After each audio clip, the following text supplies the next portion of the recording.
제목은 상처받은 치유자라고 정했습니다. 상처받은 치유자라고 하는 표현이 대단히 역설적이죠. 상처와 치유는 서로 모순되는 개념인 것 같은데 그 모순되는 개념, 상처와 치유라고 하는 모순되는 그런 개념을 오늘 이 말씀을 통해서 우리가 다시 한번 이게 모순되는 개념이 아니고 이건 굉장히 의미 있는 그런 말씀이다라고 한 생각을 여러분과 함께 나누고 싶습니다.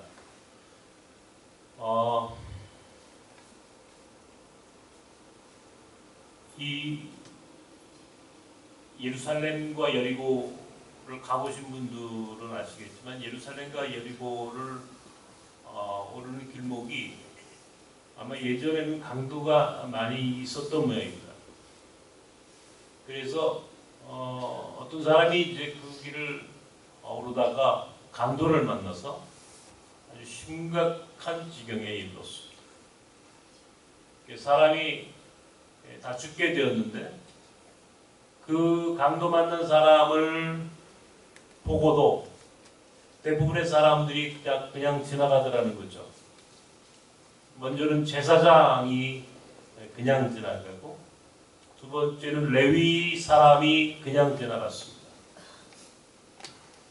이 제사장과 레위 사람은 굉장히 품격 있는 사람들이고 율법을 지킬 줄 아는 사람이었고 아마 그 유대인들 가운데에 가장 고고한 그런 사람들이었음이 분명합니다.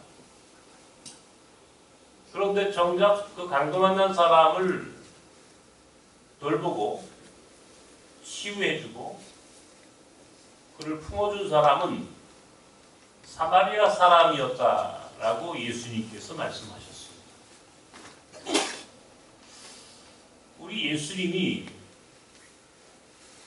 이 땅에 오셔서 많은 역사를 이루시는데 많은 사람들을 만나시는데 그 중에 특별히 이 사마리아 사람들에 대한 이야기가 비교적 많이 성경에 등장을 하고 있어요. 사마리아 사람. 오늘 이 누가복음에 나오는 이 비유도 우리가 흔히 선한 사마리아 사람의 비유, 선한 사마리아 사람의 이야기라고 하는데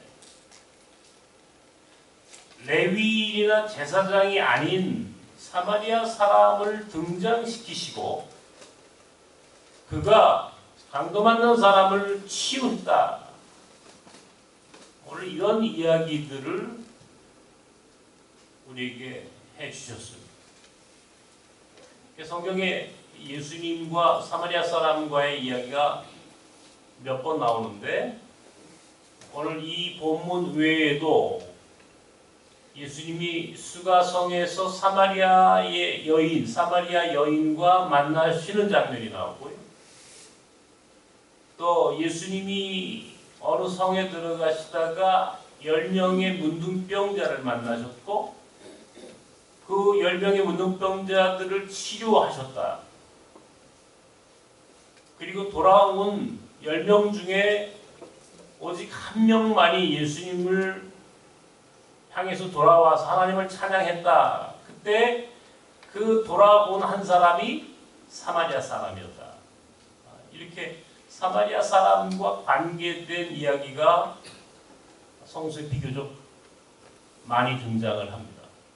왜 하필 사마리아 사람을 예수님은 당신의 삶과 사역 가운데에 유독 사마리아 사람들을 등장시키실까? 이 물음을 한번 물어보셔야 된다는 거예요. 사마리아 사람이 어떤 사람이었길래? 사마리아 사람은 유대인들이 가장 경멸했던 사람입니다. 그러니까 유대인들에게 있어서 사마리아라고 하는 지역 혹은 사마리아 사람은 같은 같은 자리에 앉지도 않고 한마디로 사람 취급을 하지 않는 가장 당시에 소외된 사람의 대명사예요. 왜 그런고 하니 사마리아 사람은 사마리아라고 하는 지역을 성서의 이 역사를 잘 보면은 과거에 이 아시리아라고 하는 제국이 북왕국 이스라엘을 점령하고 그리고 패망시킨 이후에 유대인들을 사마리아 지역에 있었던 사람들과 결혼을 시켰어요. 그래서 일종의 혼혈 민족이 형성이 되었는데 바로 그 혼혈 민족이 바로 사마리아 사람이었어요. 유대인들은 굉장히 그 순혈 중요하게 피를 중요하게 생각합니다. 자기들만의 피, 유대인이라고 하는 자기 민족끼리 안에서 자기들 안에서 오직 이 유대인만 구원받고 선택받았다라고 하는 이 선민의식이 있었기 때문에 이 혼혈이라고 하는 것을 용납하지 않아요. 물론 나중에 이제 유대인들이 전 세계에 흩어지고 유대인들의 숫자가 줄면서 이제는 뭐 이 외국 사람과 결혼하는 경우가 많고 하다 보니까 이제는 유대인들은 특별히 목의 사회죠. 어머니가 유대인이면 유대인이 되는 이런 조건을 걸지만 그 당시만 하더라도 사마리아 사람은 혼혈이라고 하는 이유만으로 굉장히 차별받던 사람들이었습니다. 보십시오. 우리가 이게 지금의 시선이 아닌 그 당시의 시선으로 봐도 이게 사마리아 사람들이 굉장히 차별받았을 거란 말이죠. 이게 우리나라 사람들도 유독 이 순혈을 굉장히 중요하게 생각합니다. 피를 굉장히 중요하게 생각합니다. 우리 한국 사람들은 그런 면에 있어서는 유대인과 아주 비슷한 그런 사고를 갖고 있는 사람들입니다. 한마디로 얘기해가지고 다문화 가정이에요. 다문화 가정. 우리 교회가 하는 사역이 다문화 사역이라고 한다면 바로 이 사마리아 사람은 아마 우리 나섬의 사역을 설명하는 굉장히 좋은 도구이죠. 얼마나 많은 차별을 당했겠습니까? 얼마나 많은 소외를 당했겠습니까? 사람 취급을 당하지 않을 만큼 한마디로 그 사람들은 거의 개 같은 존재로 취급을 당했어요. 예배를 드리고 싶어도 그들은 함께 예배를 드릴 수가 없었어요. 예루살렘 성전에 와가지고 예배를 드릴 수가 없었어요. 그래서 이 사마리아 사람들은 하나님께 예배 드리기 위해서 자기들만의 성전을 짓습니다. 그리심산이라고 하는 곳에 사마리아 사람들만의 성전을 지어 예배할 만큼 완전히 개토화된, 나뉘어진 그런 사람들이었어요.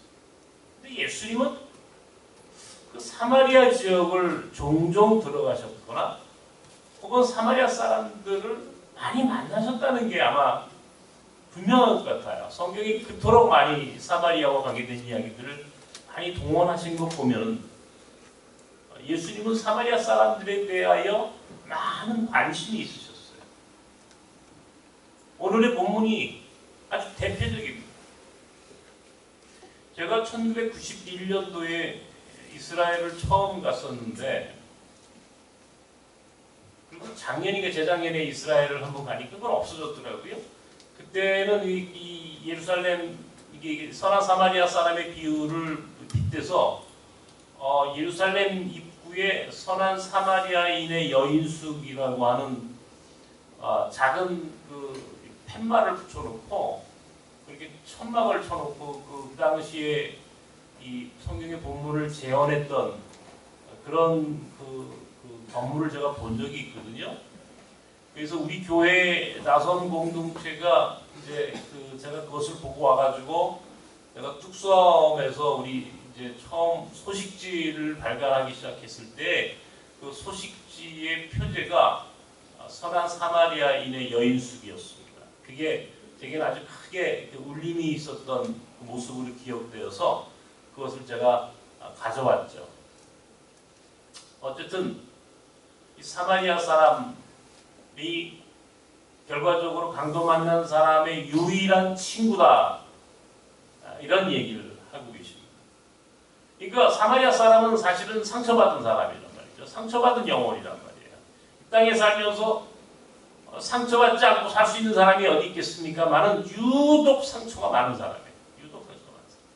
열등감도 많고 세상 사람들 앞에 자신을 드러내기도 싫고 자랑할 것도 없고 아주 본질적으로 근본적으로 그런 유대인으로 인정받을 수 없는 그런 아주 철저하게 그 사회 공동체에서 배제된 그런 한계와 그런 고정관념 안에 그렇게 함몰되어 있는 그런 그런 사람이 바로 사마리아 사람이었단 말이죠. 그런 상처 입은 사마리아 사람이 정작 강도 만난 사람의 치유자가 되었다.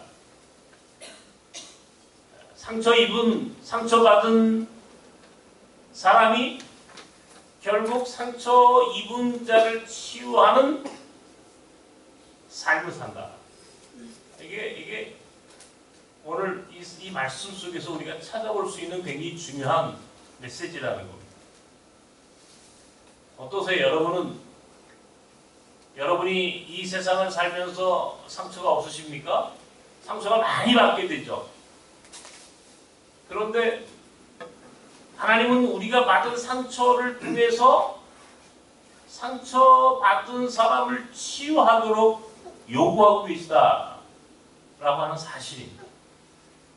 그러니까 건강한 사람이 강도 만난 사람을 치유하는 게 아니고 오히려 상처가 너무 많은 사람이 이 세상에서 아픈 사람을 치료하는 치유자의 삶을 살아갈 때에 그것이 하나님 나라를 향한 선한 삶이 된다. 예수께서 굳이 강도 만난 자의 이웃을 사마리아 사람으로 등장시키신 이 이야기의 핵심은 당시에 고통받는 사람들이 어떤 측면에서는 하나님 나라의 주인이다라고 하는 사실을 설명하시기 위해서 우리에게 오늘 이 말씀을 하고 계시는 거예요. 저는 이 말씀을 묵상하다가 우연히 라디오 방송에서 인터뷰를 한번 듣게 됐습니다. 추상미라고 하는 이 배우가 감독으로 데뷔를 하면서 폴란드로 간 아이들이라고 하는 다큐멘터리 영화를 제작을 해서 이번 주 중에 처음 극장에서 개봉을 한대요. 제가 뭐 영화를 볼 만한 형편이 아니잖아요. 눈이 안 보이는 사람이 무슨 영화를 보러 가겠습니까? 원래도 제가 영화 같은 걸 별로 좋아하지 않는 사람인데 더더욱이나 영화를 보러 간다는 것은 제게는 아주 거의 불가능한 일이죠. 근데 그 인터뷰를 듣다가 문득 이 영화를 보고 싶다는 생각이 들더라고요. 그래서 제가 결혼하고 나서 아마 거의 가보긴 가봤겠지만 한 두서너 번 정도밖에 우리 집사람하고 영화관을 간 적이 없는데 영화관을 갔어요. 수요일날 아침에 개봉하는 날, 이 영화가 개봉하는 날 제가 영화를 보러 갔어요. 종로로 전철을 타고 가서 이제 영화를 봅니다. 폴란드로 간 아이들. 다큐멘터리 영화예요. 다큐멘터리. 사람들도 그렇게 많지 않아요. 근데요, 참 묘했어요. 영화 보려고 좌석에 앉아서 이제 그 영화가 시작되는데 시작되고부터 끝날 때까지 눈물이 나더라고요. 희한하게 내가. 왜 그럴까요? 뭐 제가 눈물이 좀 많은 남자인 건 맞지만 유독 그 영화의 줄거리가 이렇게 뭉클하게 되는 거예요. 감동을 주는 거예요. 그 영화의 줄거리가 뭔가 하니 이 6.25 전쟁통에 1951년도에 북한에서 전쟁 고아들 1,500명을 폴란드로 보냅니다. 물론 그 중에는 또 남쪽에서 온 아이들도 있대요, 사실은. 근데 어찌되었든 간에 전쟁 고아, 이 한반도에서 일어난 한국전쟁으로 인해서 고아가 된 아이들을 폴란드로 보내는 겁니다. 뭐 폴란드 외에도 다른 나라에도 보냈다고 하는데 수천 명을 보냈지만 그 배경이 되는 나라는 이번에 본 나라는 이 폴란드예요. 1,500명의 아이들이 폴란드로 보내집니다.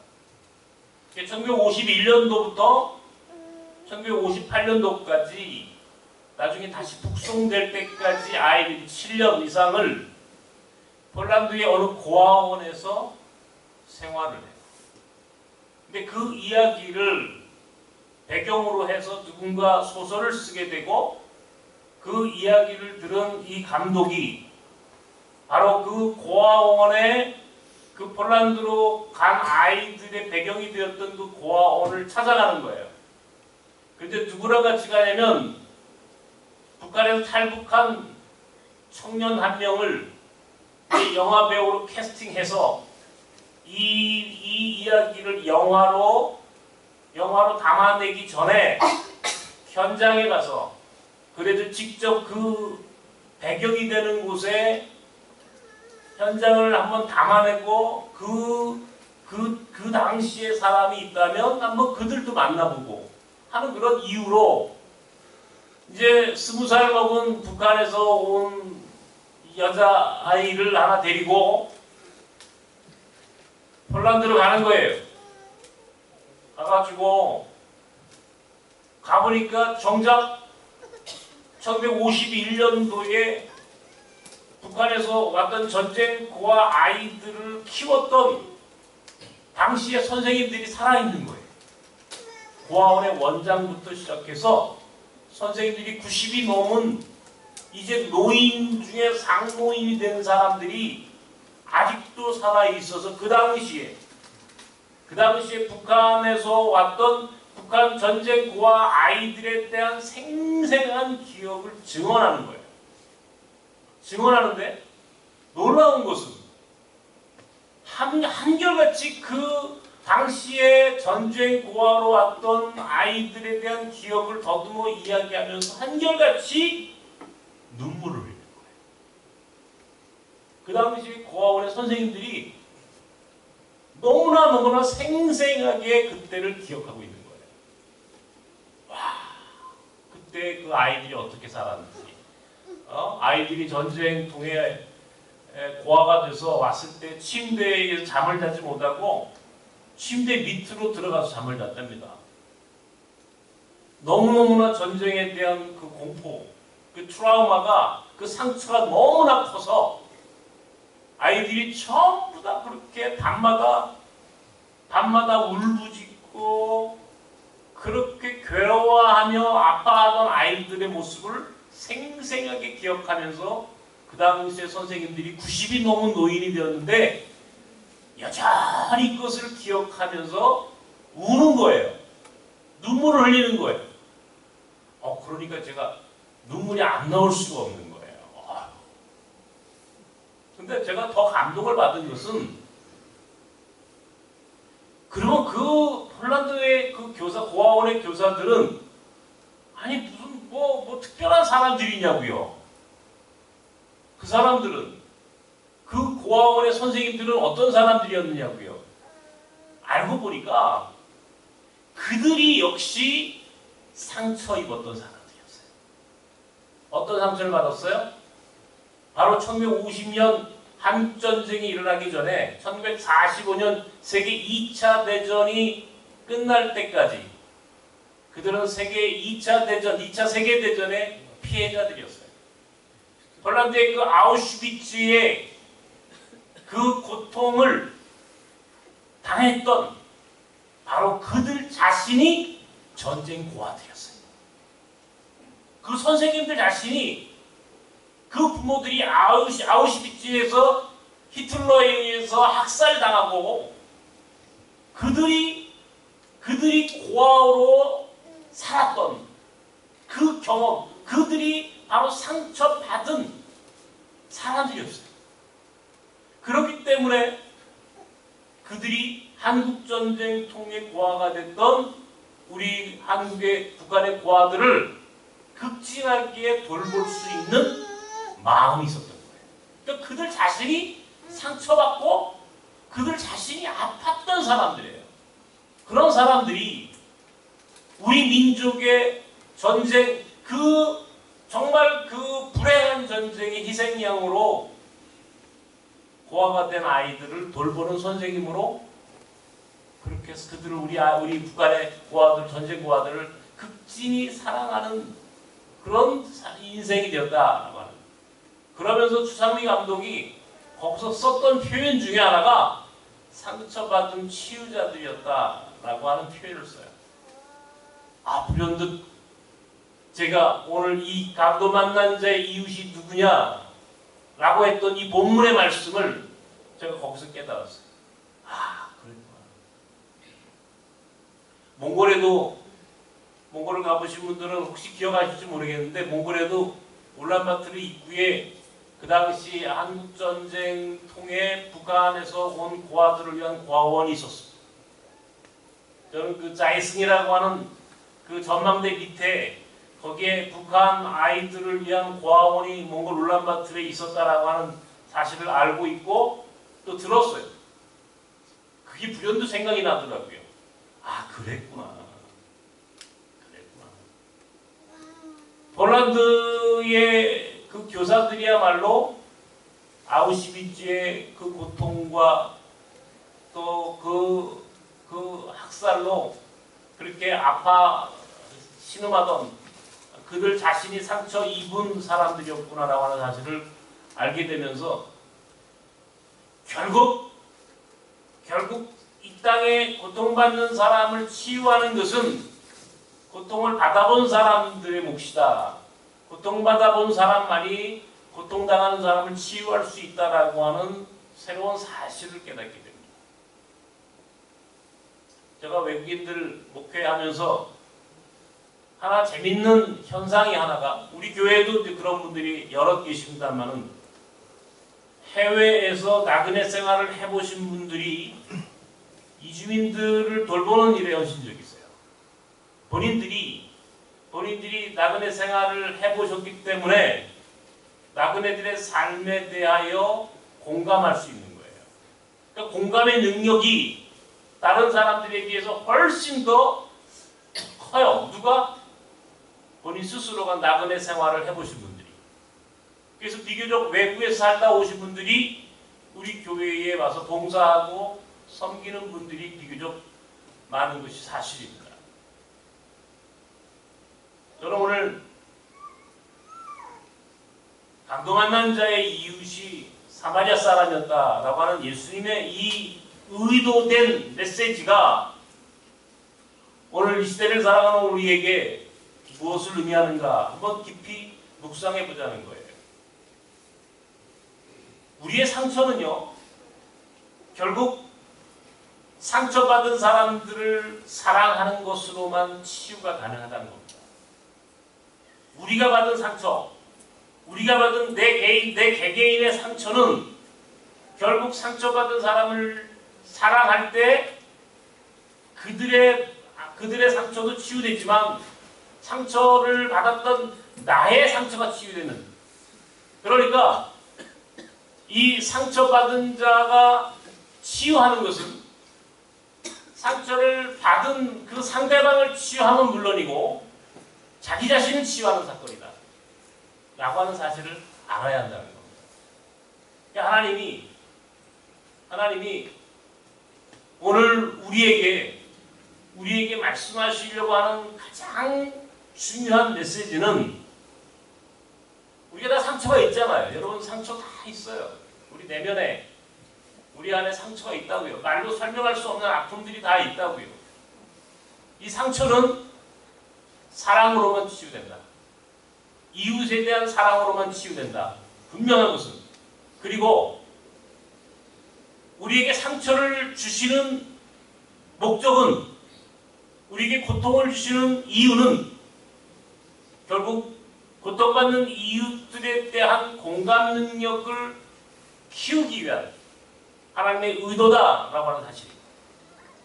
그러니까 내가 아픈 것은 하나님 날 미워해서가 아니라는 거예요. 내가 아파봐야 아픈 사람의 마음을 이해하게 돼요. 제가 건강할 때는, 아무런 문제가 없을 때는 정작 아픈 사람의 마음을 이해할 수 없었어요. 그냥 겉으로만 그냥 내가 목사니까 립서비스 해주듯이 형식적으로 그렇게 돌보는 그런 삶을 살다가 정작 내가 아프고 내가 괴로워지고 내가 고난받는 삶을 살아보니까 그때부터는요, 그 아픔을 당한 사람의 마음과 삶을 내 가슴으로 절절하게 느끼게 되더라고요. 또 깊이 느끼게 되더라고요. 아, 이것이 하나님이 내게 아픔을 주셨던 목적이었구나라고 하는 사실을 후에 저는 알게 되었어요. 그것이 어쩌면 진정성이 있는 아픔이에요. 그러니까 하나님의 아들이 하나님께서 우리를 구원하시는 방법이, 하나님이 우리 인간을 구원하시는 방법이 나는 왜 십자가일까라고 하는 생각을 많이 했었어요.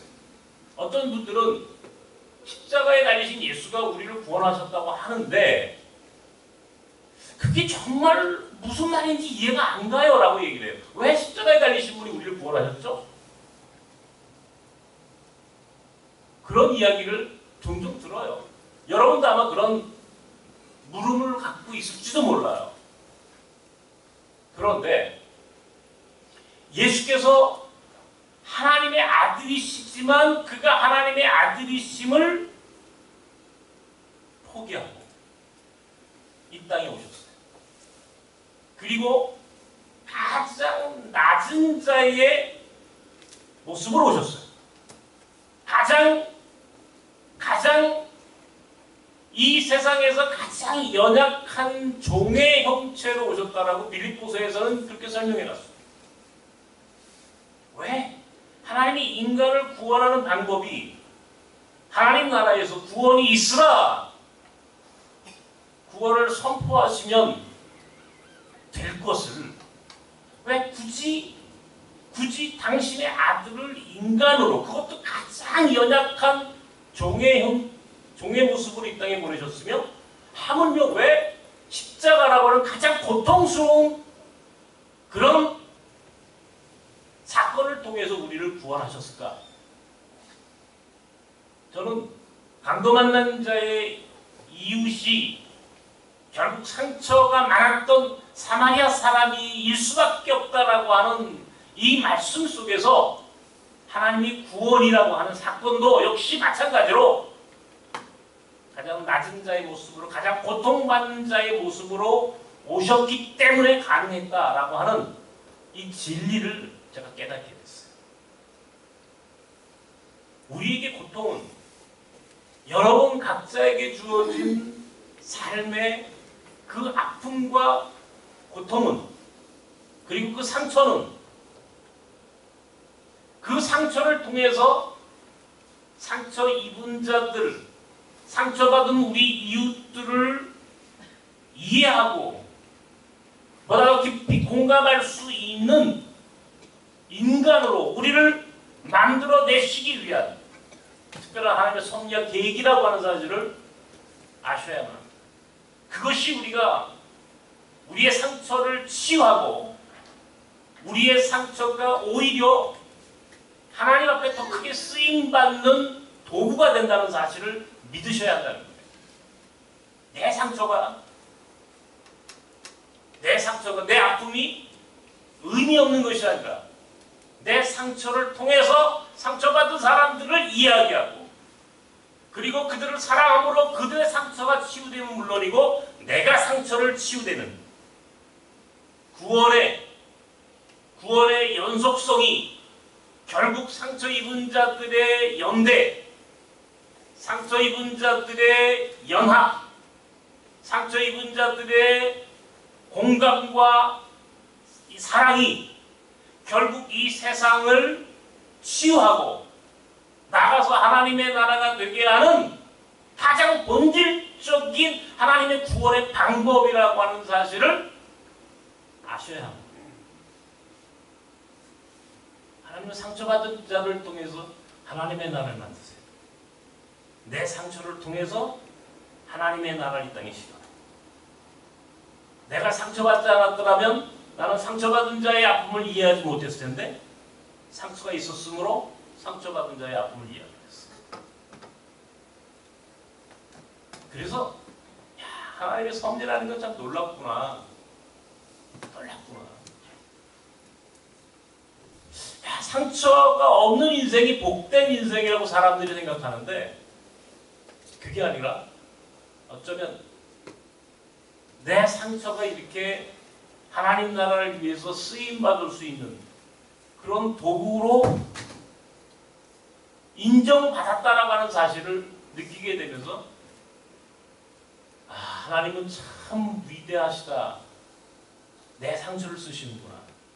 내 상처를 하나님 나라의 도구로 쓰시는구나. 상처받은 자의 그 삶이 결국 상처받은 우리 이웃들을 향한 치유의 에너지가 되고 그것이 사랑으로 승화될 수 있도록 만드셨다라고 하는 측면에서 오늘 우리에게 상처는 복이다. 요즘 토요일마다 격주로 우리가 새벽 예배 때 팔복을 함께 묵상을 합니다.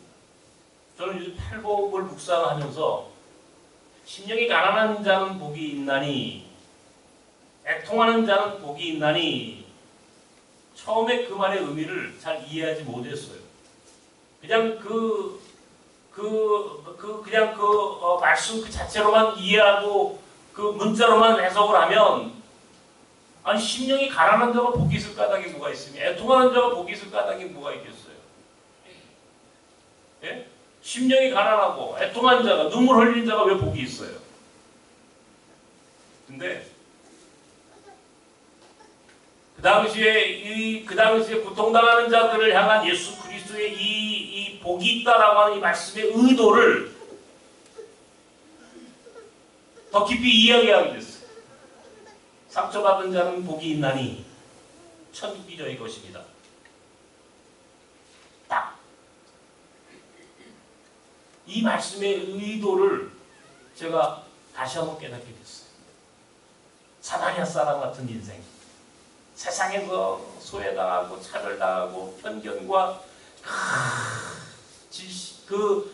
정말 그 유대인들이 그 당시에 그 사마리아 사람들이 당했던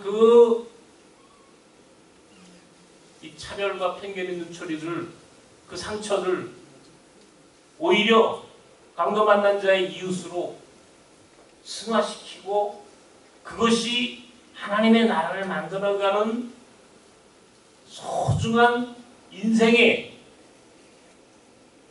그 모습이라고 하는 사실을 깨닫게 되면서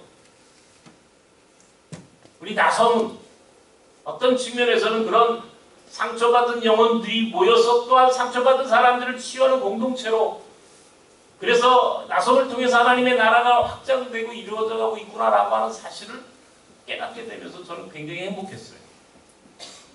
제 상처가, 제 아픔이 오히려 하나님 나라 선교를 위해서 하나님 나라를 위해서 오히려 귀하게 쓰임받고 있다라고 하는 사실 때문에 내게 주어진 이 고통과 상처가 내게 복이고 그것이 결과적으로 하나님 나라를 위한 소중한 통로가 되고 있다라고 하는 사실을 깨닫게 되면서 오히려 나는 내가 받은 상처가, 우리 안에 있는 상처가, 내 열등감이, 내 고난과 고통이 그것이 복이다, 그것이 감사다 라고 하는 사실을 진정 고백할 수 있게 되었다는 겁니다.